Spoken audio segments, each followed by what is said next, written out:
Hello बच्चों, मैं फैज़ और आप देख रहे हैं फैज़ फिजिक्स क्लासेस, जिसमें हम आज करने वाले हैं इलेक्ट्रोस्टैटिक्स पोटेंशियल और कैपेसिटेंस से रिलेटेड जेई और नीट लेवल के कुछ क्वेश्चन। तो चलिए स्टार्ट करते हैं। जेई मेन 2018 में आया हुआ ये क्वेश्चन, जिसमें 3 चार्ज स्फेरिकल शेल है, जिसके सरफेस पे सरफेस चार्ज डेंसिटी दे रखा है सिग्मा, इस पे दे रखा है माइनस सिग्मा और इनर वाले पे दे रखा है सिग्मा।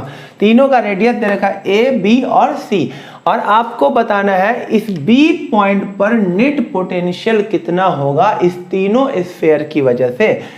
इस क्वेश्चन को करने के लिए चलिए इससे रिलेटेड जो कॉन्सेप्ट है उसको देख लेते हैं। जैसे हमारे पास एक चार्ज स्फेरिकल शेल है जिसके पूरे सरफेस पे चार्ज है Q और इसका रेडियस है R, तो हम जानते हैं इसके अंदर इलेक्ट्रिक फील्ड क्या होगा, 0, जिसकी वजह से इसके पूरे अंदर पोटेंशियल क्या रहता है, कांस्टेंट रहता है। और वो पोटेंशियल कितने किसके इक्वल है, जितना पोटेंशियल सरफेस पे होता है। यानी पोटेंशियल चाहे आप ए पॉइंट पे निकाले, चाहे बी पॉइंट पे निकाले, चाहे सी पॉइंट पर, अंदर कहीं भी पोटेंशियल निकाले वो सेम होगा जितना पोटेंशियल इसके सरफेस पे होगा। यानी ए पर का पोटेंशियल, बी पर का पोटेंशियल, चाहे सी पर का पोटेंशियल, सब वो कितना होगा जितना पोटेंशियल इसके सरफेस पे होगा। और चार्ज स्फेरिकल शेल के वजह से पोटेंशियल कितना होता है, KQ अपॉन में उसका रेडियस अंदर होगा। तो अगर ये पॉइंट अगर बाहर आ जाए, अब शेल से बाहर यहाँ पे आ गई ये पॉइंट और ये डिस्टेंस B है, तो अब अगर आप पोटेंशियल P पॉइंट पे निकालेंगे इस शेल की वजह से, तो अब जो लिखेंगे पोटेंशियल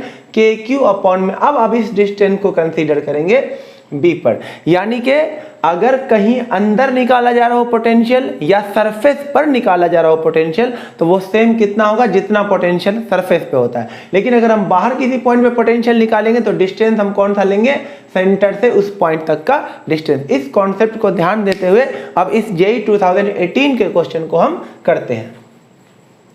बी पॉइंट पर पोटेंशियल निकालना है, हमें निकालना पोटेंशियल एट पॉइंट बी।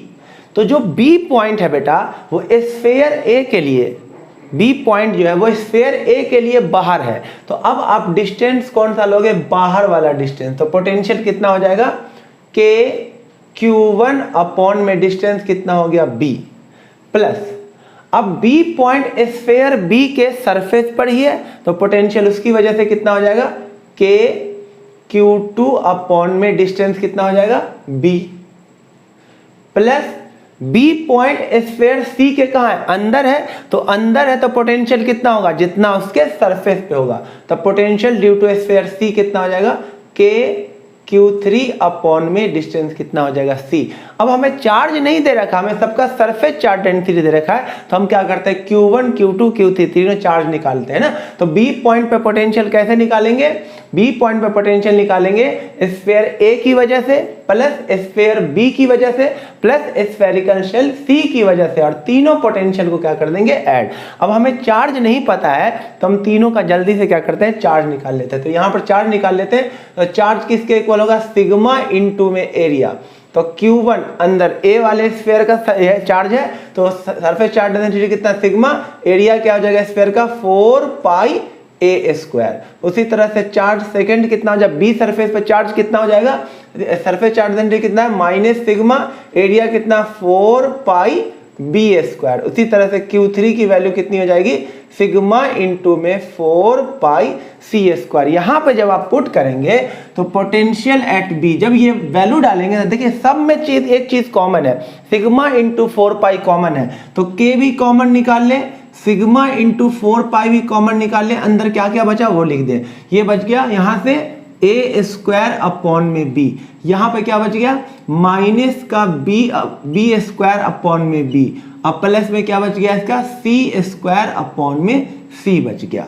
अब K की वैल्यू डाल दे 1/4 पाई एप्सिलॉन नॉट इंटू में सिग्मा इंटू में 4 पाई, और यहाँ से क्या आ जाएगा A² upon B minus B plus में C। ये 4 पाई कट जाएगा, सिग्मा अपॉन में एप्सिलॉन नॉट, और ये हो जाएगा A² minus B² upon B plus में C। तो देख लीजिए ऑप्शन कौन सा है, ये है option B is the right answer. अब हमारे पास क्वेश्चन है AIPMT 2007 में आया हुआ क्वेश्चन, जिसमें क्या बोला है, A और B पॉइंट पे दो चार्ज दिया हुआ Q और माइनस Q, और एक चार्ज कैपिटल Q है, उसको C से लेकर D तक ऐसे करके मूव कराना है, तो उसके लिए कितना वर्क करना पड़ेगा। तो वर्क डन हम जानते हैं किसके इक्वल होता है, work done is equal to potential difference into में चार्ज। तो चार्ज तो हमें दे रखा, बस हमें क्या निकालना, पोटेंशियल डिफरेंस, यानी C और D पर का जो पोटेंशियल होगा उसका हमें डिफरेंस निकालना है। तो चलिए स्टार्ट करते हैं, पहले C पर का पोटेंशियल निकाल लेते हैं। तो C पर का पोटेंशियल किस किस की वजह से होगा, इस चार्ज की वजह से भी होगा और इस चार्ज की वजह से भी होगा पोटेंशियल। तो C पर का पोटेंशियल इस चार्ज की वजह से कितना हो जाएगा, KQ अपॉन में डिस्टेंस कितना है L, इस चार्ज की वजह से पोटेंशियल कितना हो जाएगा, माइनस का KQ अपॉन में L, यानी C पर पोटेंशियल कितना हो जाएगा, 0। अब D पॉइंट पर जो पोटेंशियल होगा, D पॉइंट पर इसकी वजह से कितना हो जाएगा, KQ अपॉन में डिस्टेंस कितना हो जाएगा, 3L, और इसकी वजह से पोटेंशियल कितना होगा, माइनस KQ अपॉन डिस्टेंस कितना हो जाएगा L, इसका LCM ले लीजिए 3L, यह आंसर कितना हो जाएगा, KQ माइनस का 3KQ, आंसर आ जाएगा माइनस 2KQ अपॉन में 3L। ये D पर का पोटेंशियल है, C पर का पोटेंशियल क्या आ गया, 0। तो हमारा वर्क डन कितना हो जाएगा, वर्क डन हो जाएगा potential difference VD minus VC into में चार्ज हमने कितना लाया है, Q। तो कितना पोटेंशियल है D पर का, माइनस 2KQ अपॉन में 3L, C पर का तो कोई पोटेंशियल ही नहीं है, I इंटू में Q। तो आंसर कितना हो जाएगा, माइनस K की वैल्यू उन्होंने डाल दी, आप भी K की वैल्यू डाल दो, 1/4 pi epsilon not 3L into में दोनों Q। तो कट के कितना आ जाएगा ये 2, तो माइनस QQ अपॉन में 6 पाई एप्सिलॉन नॉट इंटू में L। कौन सा ऑप्शन है, ऑप्शन डी। देखिए बच्चों, अब अगला क्वेश्चन क्या है, दो कंडक्टिंग स्फीयर है जिस पे चार्ज Q1 Q2 है, जिसका रेडियस है 1 mm और 2 mm, और उसे कंडक्टिंग वायर से कनेक्ट कर दिया गया है। तो बोला गया है उनके इलेक्ट्रिक फील्ड का रेशियो क्या, उस पे जो इलेक्ट्रिक फील्ड होगा इसके सरफेस पे, उसका हमें क्या निकालना है, रेशियो। तो देखो बच्चों, जब इसे वायर से कनेक्ट किया जाएगा दो कंडक्टिंग स्फीयर को, तो एक में से चार्ज निकलेगा और दूसरे में जाएगा, और कब तक जाता रहेगा, जब तक दोनों का पोटेंशियल सेम ना हो जाए। जब किसी कंडक्टिंग वायर से जब इसको जोड़ेंगे तो जिसका पोटेंशियल हाई होगा उसमें से चार्ज निकलेगा, जिसमें का पोटेंशियल लो होगा उसकी तरफ जाएगा, और कब तक जाता रहेगा, जब तक दोनों का पोटेंशियल इक्वल ना हो जाए। उस कंडीशन को हम बोलेंगे इक्विलिब्रियम कंडीशन। तो इक्विलिब्रियम कंडीशन जब अचीव होगा तो दोनों का पोटेंशियल क्या हो जाएगा, इक्वल हो जाएगा। और किसी कंडक्टिंग स्फीयर की वजह से सरफेस पर पोटेंशियल कितना होता है, KQ1 अपॉन में R1, ये हो गया, is equal to KQ2 upon में R2। K से K कट जाएगा, यहां से Q1 अपॉन Q2 का हमें रेशियो मिल जाएगा R1 अपॉन R2। इसे निकाल के हम रख लेते हैं। अब हमें निकालना है इलेक्ट्रिक फील्ड का रेशियो। तो किसी कंडक्टिंग स्फीयर के सरफेस पे इलेक्ट्रिक फील्ड कितना होता है, इलेक्ट्रिक फील्ड होता है KQ अपॉन में उसका रेडियस का स्क्वायर। तो E1 अपॉन में E2 क्या हो जाएगा, E1 अपॉन में E2, ये कितना हो जाएगा, KQ1 अपॉन में R1 स्क्वायर, और E2 उल्टा हो जाएगा, R2 स्क्वायर अपॉन में KQ2। अब यहाँ से K से K कट जाएगा, यहाँ कितना आ जाएगा, R2 अपॉन R1 का होल स्क्वायर, इंटू में क्या आ जाएगा, Q1 अपॉन में Q2। तो R2 अपॉन में R1 का whole square into Q1 upon Q2 क्या है, R1 अपॉन R2। एक R कट जाएगा, R1 एक R2 कट जाएगा, तो कितना आ जाएगा, R2 अपॉन में R1। R2 कितना है, 2 mm, R1 कितना है, 1 mm। तो रेशियो कितना आ जाएगा, 2:1। Option C is the right answer. अगला क्वेश्चन है, इसमें क्या बोला है, एक पैरेलल प्लेट कैपेसिटर है जिसके बीच का सेपरेशन D है, प्लेट का एरिया A है, इसका पोटेंशियल डिफरेंस है V। तो energy store per unit volume between plate of capacitor क्या होगा। आपको बेसिकली क्या निकालना है, energy per unit volume, that is energy density. Energy density निकालना, that is energy per unit volume बताना इसमें से कौन सा होगा। तो एनर्जी स्टोर इन कैपेसिटर कितना होता है, हाफ CV स्क्वायर, वॉल्यूम क्या हो जाएगा, एरिया इंटू में D। वॉल्यूम कैसे निकल जाएगा, इसका एरिया इसके बीच का डिस्टेंस ही हमें वॉल्यूम बता देगा। और पैरेलल प्लेट कैपेसिटर का कैपेसिटेंस कितना होता है, एप्सिलॉन नॉट ए अपॉन में डी इंटू में वी स्क्वायर अपॉन में ए इंटू में डी। ए से ए कट गया और हमारे पास आंसर आ गया 1/2 epsilon naught V square upon में डी स्क्वायर। ये कौन सा ऑप्शन है, 1/2 epsilon naught V square upon D square, B option. अब हमारे पास एक क्वेश्चन है जो नीट या AIPMT 2005 में आया हुआ है, इसको ध्यान से देखिए। यहाँ पर 4 कैपेसिटर जुड़ा हुआ है, C1 C2 C3 and C4, सबका कैपेसिटेंस दे रखा है और आपको निकालना है charge in capacitor C2 upon में चार्ज इन कैपेसिटर C4, इसका रेशियो निकालना है। तो देखो अगर यहाँ से चार्ज आएगा टोटल चार्ज, तो इसमें गया कुछ चार्ज Q1 और इसमें जाएगा कुछ चार्ज Q2, तो ये जो Q1 होगा यही Q1 जाएगा C2 में, क्योंकि सीरीज में चार्ज क्या होता है सेम, Q1 C1 में भी जाएगा और Q1 C2 में भी जाएगा और Q1 C3 में भी जाएगा, तो ये Q1 ही C2 में जाएगा और Q2 किस में जाएगा, C4 में। तो हमें इसी का क्या निकालना है, रेशियो निकालना है, Q1 अपॉन Q2 हमें निकालना है। तो उसके लिए हम क्या करेंगे बच्चों, पहले इस तीनों का इक्विवेलेंट कैपेसिटेंस निकाल लेते हैं। तो इस तीनों का इक्विवेलेंट कैपेसिटेंस क्या हो जाएगा, सीरीज के लिए 1/C सीरीज, 1/C सबका कैपेसिटेंस दे रखा है, 1/2C प्लस 1/3C। जब आप एलसीएम लेंगे तो कितना आ जाएगा, 6C। यहाँ पर कितना आ जाएगा, 6 + 3 प्लस में 2 दैट इज 11/6C। उल्टा करेंगे तो C सीरीज की वैल्यू कितनी आ जाएगी, 6C अपॉन में 11, ये आ गया। तो आप इस कैपेसिटर तीनों को हटा कर आप एक सिंगल कैपेसिटर लिख सकते हो जिसकी वैल्यू कितनी होगी, 6C अपॉन में 11, और उसके नीचे एक कैपेसिटर जिसकी वैल्यू कितनी है, C4, और ये V वोल्ट की बैटरी से दोनों जुड़ा हुआ है, ये V वोल्ट की बैटरी से जुड़ा हुआ। अब हमारे यहाँ इसमें कितना जा रहा था, Q1, और इसमें कितना जा रहा था, Q2। अब हमें Q1 Q2 का रेशियो निकालना है। Q इज इक्वल टू क्या होता है, CV, तो Q1 किसके इक्वल हो जाएगा, Q1 किसके इक्वल हो जाएगा, CA वाला लीजिए, 6C अपॉन में 11। अब पैरेलल में, ये दोनों पैरेलल में है तो वोल्टेज क्या होगा, सेम, और अपॉन में Q2, तो Q2 के लिए चार्ज कैपेसिटेंस कितना लोगे, C4 की वैल्यू कितनी है, 4C, इंटू में पैरेलल में वोल्टेज क्या होगा, सेम, तो आंसर कितना जाएगा आपका, ये इससे कट जाएगा, C से C कट जाएगा, 6 अपॉन में 44 विच इज 3 अपॉन में 22। कौन सा ऑप्शन है, 3/22, बी ऑप्शन। अब हमारे पास नेक्स्ट क्वेश्चन है AIPMT 2010 का, जिसमें क्या बोला गया है कि N1 कैपेसिटर को सीरीज में जोड़ दिया गया है 4 वोल्ट पोटेंशियल डिफरेंस के साथ, और N2 कैपेसिटर को, सबकी वैल्यू कितनी है, C2 सबकी है, उसको पैरेलल में जोड़ दिया गया। उसकी वो कितना कैपेसिटर है, N2 कैपेसिटर है, N2 कैपेसिटर जिसकी सबकी वैल्यू C2 से पैरेलल में जोड़ दिया गया है V वोल्ट सप्लाई के साथ। तो आपको बताना है, और बोला दोनों केस में जो एनर्जी स्टोर है, टोटल एनर्जी स्टोर वो इक्वल है, तो आपको बताना है C2 की वैल्यू क्या होगी। ये चारों ऑप्शन लिखा हुआ है। तो देखो बच्चों, दोनों का एनर्जी उन्होंने सेम बोल दिया, यानी सीरीज कॉम्बिनेशन वाला एनर्जी और पैरेलल कॉम्बिनेशन वाला एनर्जी क्या है, सेम।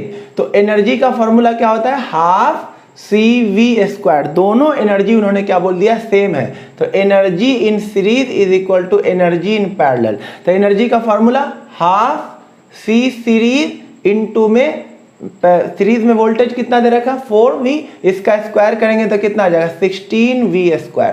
पैरेलल में एनर्जी 12C पैरेलल, और पैरेलल में वोल्टेज कितना दे रखा, V²। तो यहाँ से हाफ से हाफ कट जाएगा, V² से V² कट जाएगा, तो हमारे पास आ जाएगा C सीरीज इंटू में 16 is equal to C parallel. में इसको इक्वेशन नंबर 1 लेकर छोड़ देंगे। अब हमें क्या बोला है, अब ये C सीरीज और C पैरेलल निकाल लेते हैं। देखिए C1 N बार जुड़ा हुआ था, सीरीज का फॉर्मूला क्या होता है, 1/C series is equal to 1/C1 plus 1/C1 plus 1/C1 and so on. N1 जोड़ना है तो आंसर कितना आ जाएगा, 1/C सीरीज इज इक्वल, 2 बार जोड़ते तो 2/C1 आ गया, 3 बार जोड़ोगे तो 3/C1 आएगा। N1 कैपेसिटर को जोड़ोगे तो क्या आएगा, N1/C1। तो C सीरीज यहाँ से कितना आ जाएगा, C1/N1। ये C सीरीज की वैल्यू आ गई। अब पैरेलल में तो सिंपल ऐड हो जाता है, तो C पैरेलल कितना हो जाएगा, N2 कैपेसिटर को पैरेलल में जोड़ा गया, सबकी वैल्यू कितनी है C2 तो सबको जोड़ेंगे तो कितना आ जाएगा C2 plus C2 plus C2 and so on. N2 बार जोड़ोगे तो कितना आ जाएगा, 3 बार जोड़ोगे तो 3 इंटू C2 आएगा, 5 बार जोड़ोगे तो 5 इंटू C2 आएगा। N2 कैपेसिटर को जोड़ोगे तो कितना आ जाएगा, N2 इंटू में C2। अब इस दोनों की वैल्यू, ये C पैरेलल भी आ गया, C सीरीज भी आ गया, इक्वेशन 1 में डाल देता है। तो C सीरीज की वैल्यू कितनी है, C1 अपॉन में N1 इंटू में 16, C पैरेलल की वैल्यू कितनी है, N2 इंटू में C2। तो हमें किसकी वैल्यू निकालनी है, C2। तो ये N2 कहाँ चला जाएगा, नीचे, तो N2 को नीचे भेजिए। N2 को जब आप नीचे भेजेंगे तो C2 की वैल्यू कितनी आ जाएगी, 16 C1 अपॉन में N1 N2। कौन सा ऑप्शन है, ऑप्शन डी। देखिए N2 नीचे चला जाएगा तो C2 की वैल्यू कितनी आ जाएगी, 16 C1 अपॉन में N1 और ये वाला N2। Option D is correct. अब देखिए बच्चों, हमारे पास है नीट 2017 में आया हुआ क्वेश्चन, जिसमें क्या बोला है कि एक कैपेसिटर को एक बैटरी से चार्ज करते हैं तो उसके अंदर कुछ एनर्जी स्टोर होगा, वो हम पहले लिख देते हैं। एनर्जी इनिशियल कितना स्टोर हो गया, चार्ज के फॉर्म में लिखे तो Q² अपॉन में 2C, इक्वेशन नंबर 1। अब फिर क्या किया गया है, उस कैपेसिटर को बैटरी से डिस्कनेक्ट किया गया और उसके अंदर एक बैटरी से डिस्कनेक्ट करके उसके पैरेलल में एक और कैपेसिटर, आइडेंटिकल कैपेसिटर जोड़ दिया गया जो कि अनचार्ज है। तो बोला जो फाइनल एनर्जी होगा वो इनिशियल एनर्जी का कैसा हो जाएगा, घटेगा बढ़ेगा, वो निकालना है। तो फाइनल एनर्जी के केस में क्या हो जाएगा, चार्ज तो सेम ही रहेगा। चार्ज इसलिए सेम रहेगा कि बैटरी को रिमूव किया है तो जितना चार्ज उसके अंदर स्टोर था वही रहेगा। दूसरा जो कैपेसिटर हमने जोड़ा वो अनचार्ज है तो उस पर कोई चार्ज नहीं है, तो ओवरऑल जो चार्ज होगा दोनों सिस्टम का जितना पहले चार्ज था उतना ही होगा, क्योंकि दूसरा अनचार्ज है, उस पर कोई चार्ज नहीं है, तो चार्ज सेम होगा। अपॉन में 2C, बस C बढ़ जाएगा क्योंकि पैरेलल में कैपेसिटेंस क्या होता है, सिंपल ऐड हो जाता है, C1 प्लस C2। तो ये कितना हो जाएगा, C प्लस C 2C आ जाएगा। तो यहाँ पे क्या लिख देंगे, 2C। और ये एनर्जी कौन सी एनर्जी है, पहले वाली। तो फाइनल एनर्जी जो होगा इनिशियल एनर्जी बाई 2 हो जाएगा, यानी final energy decreases by factor 2। अब हमारे पास है नीट 2015 का ये क्वेश्चन, जिसमें पूछा गया है पैरेलल प्लेट कैपेसिटर के प्लेट के बीच में कितना फोर्स लगेगा।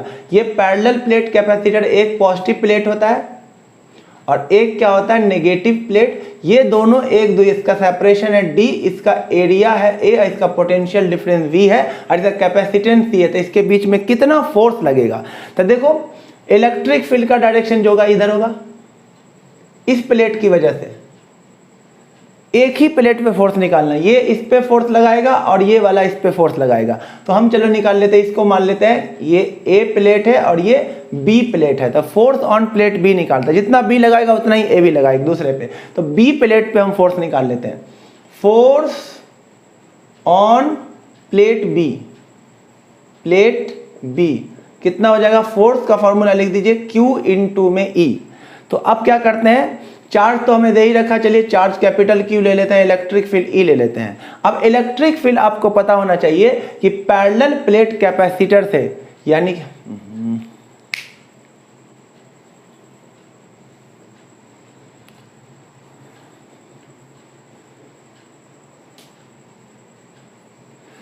अब हमारे पास है नीट 2015 का एक क्वेश्चन, जिसमें बोला गया है पैरेलल प्लेट कैपेसिटर एक में ये प्लेट एक दूसरे पर कितना फोर्स लगाएगा। तो बहुत आसान है, फोर्स का फॉर्मूला लिख लेते हैं Q इंटू में E। तो F is equal to Q को क्या लिख सकते हैं, Q is equal to CV। तो ये हो जाएगा CV। और इलेक्ट्रिक फील्ड एक पॉजिटिव प्लेट की वजह से, एक पॉजिटिव प्लेट की वजह से गॉस थ्योरम में मैंने ड्राइव करके दिखाया था, इलेक्ट्रिक फील्ड कितना होता है, सिग्मा अपॉन में 2 एप्सिलॉन नॉट। तो हम यही निकाल रहे हैं, एक प्लेट मान लो प्लेट B पे फोर्स निकाल रहे हैं, तो किसके इलेक्ट्रिक फील्ड की वजह से होगा, प्लेट A के इलेक्ट्रिक फील्ड की वजह से होगा। अब प्लेट एक पूरा पॉजिटिव प्लेट है, उसकी वजह से इलेक्ट्रिक फील्ड कितना होगा, सिग्मा अपॉन में 2 एप्सिलॉन नॉट। इलेक्ट्रिक फील्ड के अंदर जो, प्लेट के अंदर जो इलेक्ट्रिक फील्ड होता है वो होता है सिग्मा अपॉन में ओनली एप्सिलॉन नॉट। तो ये दोनों को मिलाकर फील्ड का होता है, इसका फील्ड और इसका फील्ड मिला के होता है सिग्मा अपॉन में एप्सिलॉन नॉट। लेकिन हम अगर एक प्लेट पे फोर्स निकाल रहे हैं तो हम दूसरे प्लेट का ही इलेक्ट्रिक फील्ड लेंगे। इस पे फोर्स लगा रहे हैं, निकाल रहे हैं तो इसका फील्ड लेंगे, और इस पे फोर्स निकाल रहे हैं तो इसका फील्ड लेंगे, एक ही का फील्ड लेंगे। तो एक प्लेट का फील्ड कितना होता है, सिग्मा अपॉन में 2 एप्सिलॉन नॉट। तो अब कहीं पर देखिए चार्ज ऑप्शन में नहीं, तो सिग्मा को हटाना पड़ेगा, CV इंटू में सिग्मा को लिख सकते हैं चार्ज अपॉन में एरिया इंटू में 2 एप्सिलॉन नॉट। फिर से चार्ज को हटाना पड़ेगा हमें, Q को फिर से लिख देते हैं, Q is equal to CV, तो ये हो जाएगा CV इंटू में CV अपॉन में 2 एप्सिलॉन नॉट A। ये आ गया हमारा फोर्स। तो ऊपर क्या आ गया देखो, C square V square upon में 2 एप्सिलॉन नॉट A अपॉन में D से क्या करते हैं डिवाइड, और D से क्या कर देते हैं मल्टीप्लाई। तो ये क्या हो जाएगा, capacitance of parallel plate capacitor C। तो ये हो जाएगा C square V square upon में 2C इंटू में D, एक C से एक C कट जाएगा, CV स्क्वायर अपॉन में 2D। तो ये ऑप्शन में कोई है CV square upon 2D, option B is the right answer.